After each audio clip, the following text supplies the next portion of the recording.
Hello everyone, আমি পায়েল। তোমরা সবাই কেমন আছো? আজকে চলে এসেছি একটা খুবই ইনফরমেটিভ ভিডিও নিয়ে। তো অনেকেই জানো, আমরা যখন আউট অফ ইন্ডিয়া যাই তো আমাদের ইন্ডিয়ান কারেন্সি থেকে যেই কান্ট্রিতে আমরা যাই সেই কান্ট্রির যে কারেন্সি থাকে এক্সচেঞ্জ করে নিতে হয়, মানি এক্সচেঞ্জ করতে হয়। তো একটা গুড নিউজ হলো, আমি আর আমার বর হানিমুনে যাচ্ছি। বিয়ের পর ফার্স্ট আমরা আউট অফ ইন্ডিয়া যাচ্ছি। তো আমরা আজকের যাচ্ছি ইন্ডিয়ান মানি থেকে ওই যেই কান্ট্রিতে যাচ্ছি সেখানকার মানিতে কনভার্ট করতে, মানে এক্সচেঞ্জ করতে, মানি এক্সচেঞ্জ করতে। তো আজকের পুরো ভিডিওটা তোমাদেরকে পুরোপুরি ইনফরমেশন দেওয়ার জন্যই করা, তো যাতে তোমাদের সুবিধা হয় মানি এক্সচেঞ্জ করা বা প্রত্যেকটা ডিটেলস পেতে, তার জন্যই এই ভিডিওটা করা। তো এখনই আমি বেরোবো, তো এসে তোমাদেরকে সব কিছু আমি ডিটেলস দিচ্ছি। ওকে, চলো।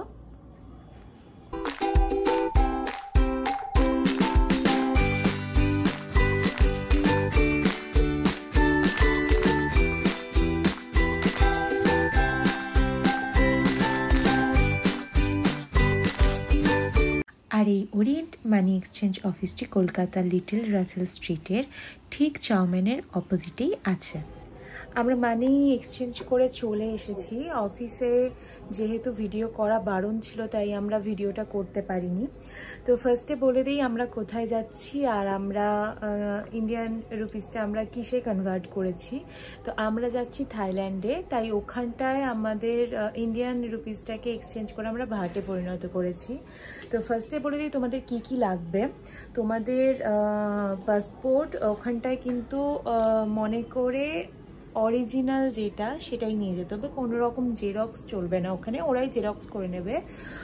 তোমাদের হচ্ছে কি পাসপোর্ট লাগবে, প্লাস লাগবে তোমাদের যে ফ্লাইটের টিকিট রিটার্ন, যেটা তোমরা টিকিট কেটেছো ওটা ওদেরকে দেখাতে হবে ওখানে।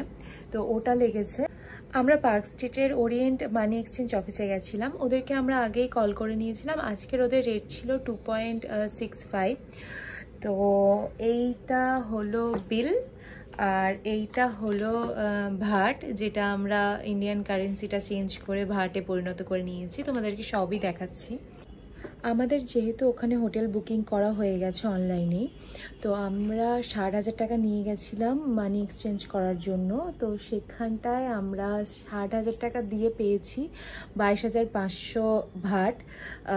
এই যে ওখানকার ভাট, তো ভালোভাবে তোমাদেরকে দেখিয়ে দিচ্ছি, মানে অনেকটাই কম। 60,000 টাকা থেকে শুধুমাত্র পাচ্ছি 22,500 ভাট। তো এই হচ্ছে থাইল্যান্ডের ভাট।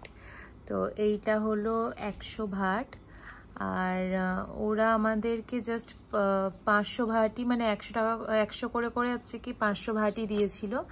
আর এই হলো 1000 ভাট, কারণ ওদের কাছে আর ছিল না 500, মানে 500 নোট ছিল না, 1000-এর ভাট ছিল আর 100-র ভাট ছিল। তো এই দুটোই আমাদেরকে দিয়েছে 22,500 ভাট, যেটা আমরা নিয়েছি 100 আর 1000-এরই ভাট।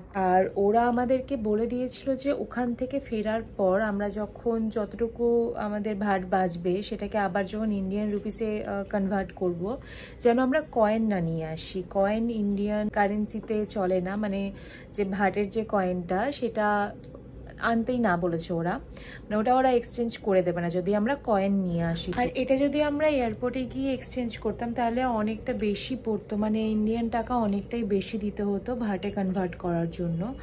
এয়ারপোর্টে সার্ভিস চার্জেসটা একটু বেশি নেয়, যত সম্ভব আমরা শুনেছি 10% ওরা নেয়, অনেকটাই বেশি, তাই আমরা এখান থেকে করেছি। আর এরা নেয় সার্ভিস চার্জ বা জিএসটি, এতে যেটা ট্যাক্সটা কাটে এরা এয়ারপোর্টের থেকে অনেকটাই কম কাটে।